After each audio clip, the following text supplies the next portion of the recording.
Hi everyone, so today's video is going to be practical writing advice for new writers, aka actual helpful writing advice I needed as a new writer. I don't usually actually recommend that new writers care that much about writing advice. Don't care about what people will think because you'll have plenty of time to do that later. The best and most difficult way to get better as a new writer is to write through the difficult moments. And that's going to lead us into our first tip, which is that no amount of writing advice is going to make you a better writer if you don't actually practice. So though it can be helpful to interrogate craft through videos such as this, online blogs, I love doing it, it's very fun. The majority of your improvement as a writer will not come from you understanding the mechanics of craft, but actually practicing the art of writing itself. So this is an example I like to give for this. Even if a portrait painter has memorized the theory of facial anatomy, until she actually sits down and practices painting, she's not going to get better at the actual painting part. She'll be an expert in the theory, but not the actual painting. Jumping into practical tips.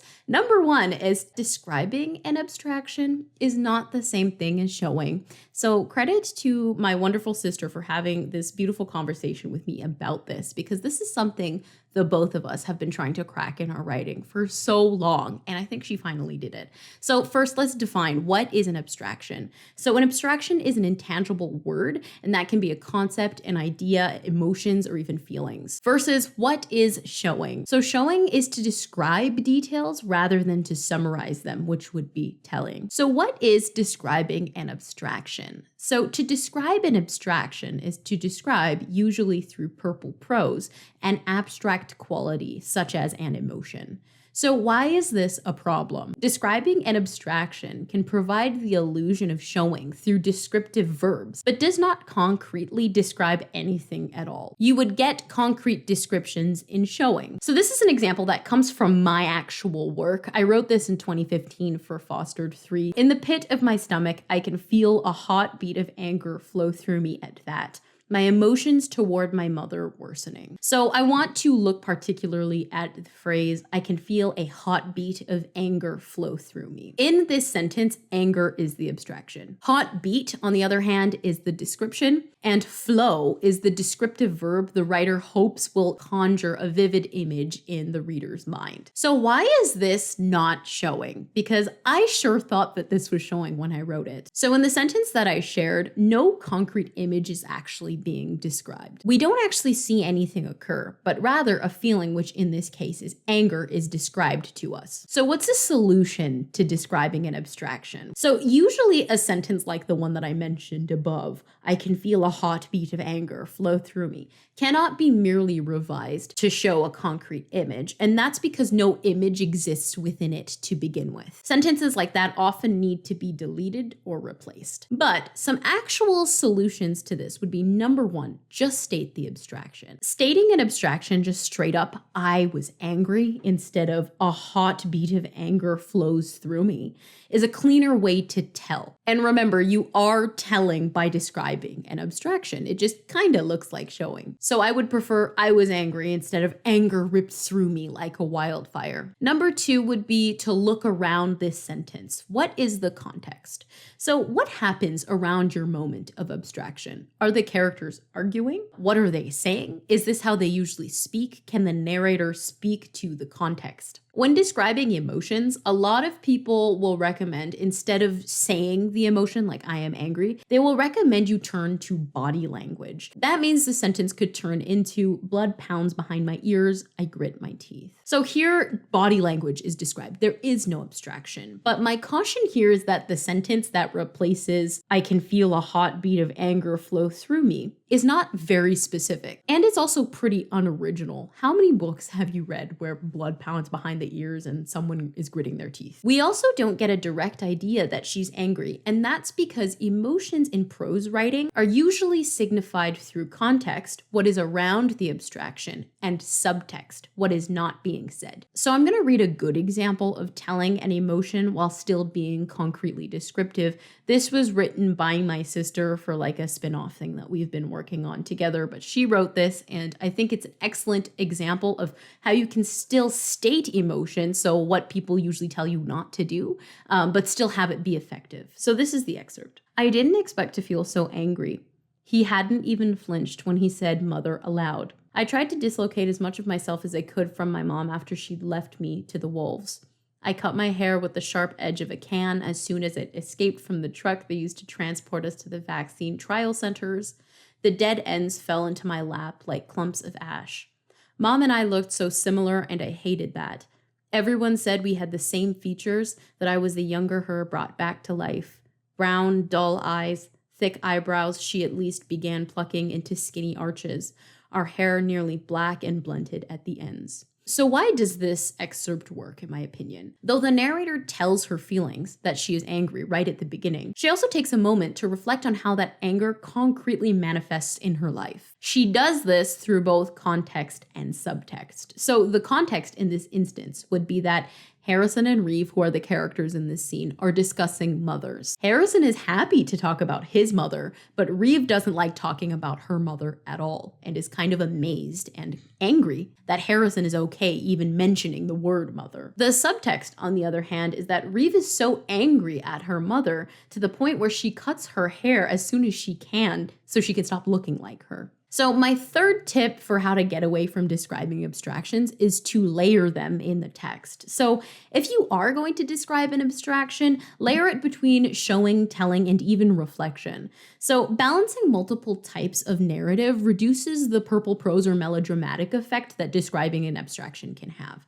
So this is an example from Alexandra Bracken's Lore, which is a young adult contemporary fantasy novel that I'm reading currently. And I thought this was an excellent example of how you can still describe an abstraction, but not have it overwhelm the prose with purple prose. As the pounding in Lore's ears receded, she realized the room had fallen completely silent, save for the banging and clattering in the kitchen just upstairs. A slow horror slithered through her, knotting around her heart. Inside her gloves, her fingers curled to the point of pain.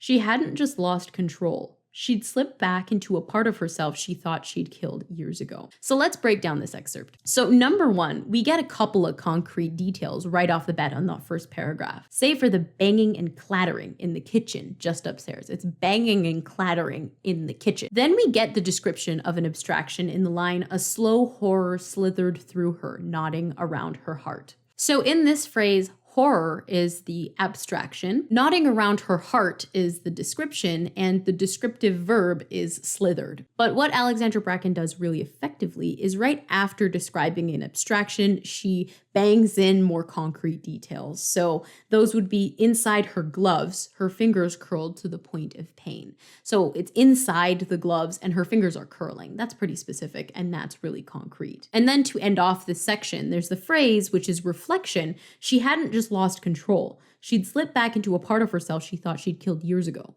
So instead of it just being describing an abstraction, we get a really layered effect that takes away from the over melodrama that can be created in describing an abstraction, which is why I actually really like the phrase that she's included here about horror slithering around a heart. Here are a couple of trigger phrases that may indicate that you are describing an abstraction. At least this is how it usually showed up in my work. So it could be blank verbs through my veins, or blank verbs through me, or blank courses, rips, sears, surges. The most important one, I think, is search for through me and see how many descriptions of abstractions you can find. So the next tip is that flashback is not the same as info dumping. So one of the first pieces of writing advice I heard as a new writer was to avoid info dumps at all costs. The problem is I didn't actually know what an info dump was. The way I interpreted it from explanations was anytime a character thought about the past and not the fictive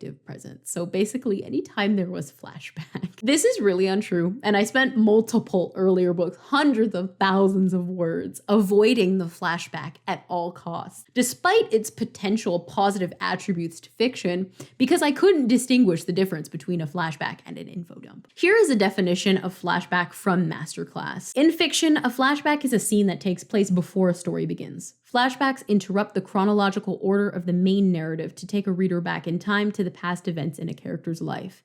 And to add from me, usually flashbacks indicate something about the character or their life in their present timeline, hence why it is included. This is a definition of infodump from me. An infodump is when a writer explains excess information about a situation, world, or character in too short a space. So conveying information is not infodumping. Here is an example. I walk toward the grocery store. I need to pick up Pine Sol. As a witch, I possess magical powers that no one else can stop.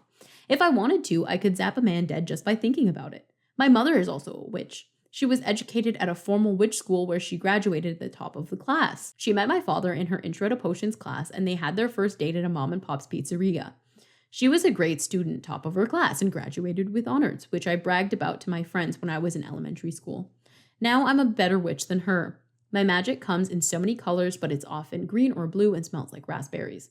There are other witches like me that are part of the National Witch Institute, and every year they hold elections to see who will run the new office. My mom ran once, but lost, and we never talked about it again. I'm not interested in running, even though I'm the best witch, and no one has asked me, so it doesn't really matter. I really need to clean my floors. What can we take away from infodumping from this excerpt? Infodumping is abrupt, excessive, and often passive, pure explanation of information. So instead of looking at it as an infodump, say you're world building and you really need to get this information across, think of it as prompted information rather than infodump, because I know that really confused me. Like, what do you mean infodump? Is giving any information an infodump? And it's not, because you need exposition in stories. We're all taught that any exposition is bad. I think they probably teach this in elementary school. Stay away from exposition. But this is not true. You need exposition to tell a story. What makes it different from an infodump is all in how you provide that exposition. So what flashback is, on the other hand, I've revised the above example. I walk toward the grocery store. I need to pick up Pine Sol. As a child, Mother and I used to recite spells to one another as we scrubbed the floors. Your magic is powerful, she'd said when I'd gotten one wrong, staring, disappointed, at the green and blue magic flecked along my fingertips. Someday you'll be more powerful than me. Take this responsibility seriously. So on the other hand, from the other example, which was super long, talking about how the parents met, about the Witch Institute, a whole bunch of information that we don't need to know that don't relate to this person going to the store to buy Pine Sol. This excerpt is active and it's critical information that is present to the timeline. The narrator is walking to go get Pine Sol to clean their floors, and on their way, they're prompted to remember a time that their mother and them used to learn magic while cleaning the floors. Here I've also balanced information and scene, which is a great way to convey exposition. You can infodump in flashbacks, but both literary techniques are not intrinsic to the other. So my next tip is that concision is key. So essentially you can say more by saying less. So here is the opening of Fostered. You all know Fostered. I talk about it all the time. This is the first draft that I'd written. With my arms outstretched, I ready myself for the fall I'm in for. I inhale sharply, the air sifting through my teeth as I hit the ground hard, the unevenness underneath me sending my hair straight up. In some areas, the ground is cool in temperature, feeling papery and damp, whereas the rest of it is flat and hard. I begin to push away from it, trying to get away because I'm sure whatever's under me isn't supposed to be there, eventually stopping to silence the constant shuffling of the clothing that clings to my body. I let out a frustrated sigh after a while because I know this is a waste of my time, because whoever's standing a few feet away already knows I'm here. I revised this for this video, and this is how it turned out. With my arms outstretched, I ready myself for the fall I'm in for. Air sifts through my teeth, and then all I feel is coldness, damp, squishy coldness. I'm used to this, falling, but not what I topple onto. A corpse makes a good landing pad, but not a quiet one. So this isn't perfect because the opening to Fostered sucks, but I hope that you can see how I've been able to combine sentences that weren't doing much for the opening to begin with into one or two phrases. So here's a concision checklist which you can use in editing. Don't bother doing this in drafting. You just need to get a draft out when you're drafting, but this is a great thing to keep in mind when revising. Number 1, inspect each sentence. Does one unintentionally repeat the same information as the previous? Number 2, inspect your verbs. Could you consolidate a phrase into a single, stronger verb? Number 3, is a sentence uninteresting? If so, does it contribute to the paragraph or could it be combined with another one? My final tip is to ask yourself, Could I cut this element and still retain the paragraph's meaning? So my next tip is to watch your pronoun-verb constructions. Pronoun-verb constructions are a great way to literally get your character moving in a scene. However, if used too often or incorrectly, they can suppress images and lead to too much telling, as the narrator doesn't actually experience what's around them, but simply summarizes what has occurred. This can lead to inactive writing. So here's an example. This is coming from more of my writing. This is from a novella I had written. It was one of the very first things I'd written called The Dreamer. I can't stay in here any longer. The humans will find me and have my heart on display in no time. I wedge out of my hiding spot slowly. Thankfully, I'm small, so I don't suffocate by doing so. I wince when a stray piece of metal catches my arm. I curse under my breath when I look at it. The gash runs from my elbow to wrist. My reflective gold blood oozes out as it catches the light. I wedge out of my hiding spot. I wince. I curse when I look at it. There's a lot of them. So number one, first phrase, I can't stay in here any longer. This is just a summary of feelings. Why can't she stay? I want to know. Is it uncomfortable in there? How does her body feel? Another sentence, I wedge out of my hiding spot slowly. But what does this look like? What limbs go where? What does wedging out entail? I kind of want to see that. Could the narrator describe that to us? Number three, I wince when a stray piece of metal catches my arm. This is passive, so she summarizes what happens to her instead of actually experiencing it. What leads to the injury occurring? I want to know. Does she move the wrong way? I curse under my breath when I look at it. This is passive. Again, we don't actually see her looking at the wound. Rather, she tells us that she's looking at it. If she were experiencing it, she'd describe what she sees rather than telling us she's looking at the wound. So this is my pronoun-verb construction checklist that you can use in revisions. Number one, can this pronoun-verb sentence be restructured to center a description of an action? Can this pronoun-verb sentence be expanded into reflection? Can this pronoun-verb sentence be turned into an image? And is this pronoun-verb sentence creating passive voice? So my final tip is probably one of the most controversial, but it is to stop using italics. I mean this with love, and I will tell you a story about this. So when I was a younger teenager, I entered a mentorship program where a mentor would critique and help revise the first few pages of their mentee's work. One of the first things my mentor told me was that I used italics too much. I was really defensive about it. I was like, no way. Like, that makes no sense. I'm doing this for expression. I'm doing it for emotion. Like, they all need to be there. But from that day onward, I never used italics ever again in my writing, and she was right. Italics are a way to emphasize certain words in your work. Some writers can overuse them as a crutch to ensure a reader gets where emphasis is supposed to be. But if you write something well, you're less likely to need the italics because good writing implies emphasis. So here's an example with italics. I can't believe you'd say that to me with believe in italics. Versus if you wrote it in a different way. A vein in her forehead bulged like fresh rain paving a window. I can't believe you'd say that to me. Sure, a lot of people are like, but it could be, I can't believe you'd say that to me. But you oftentimes don't need to use italics to create voice because either way, your reader's going to read it a little bit differently. So some authors also use italics as thoughts, but you often rarely need to use italics to indicate thoughts if you're in first person, because first person intrinsically gives you access to a character's thoughts. But I understand that this is a genre convention, especially in YA, and I still use all of these things. But if you do use italics as character thoughts, it's always important to use them to convey feelings that aren't explicit in the character's physical action. So the first example is going to show italicized thoughts. Mom asked me to pull up the dandelions in the garden until I cooled off. I can't believe this, I thought, clutching a fistful of weeds. She always does this. She can therapize strangers, but not me? Unfair. So the next example doesn't have italicized thoughts. Mom asked me to pull up the dandelions in the garden until I cooled off.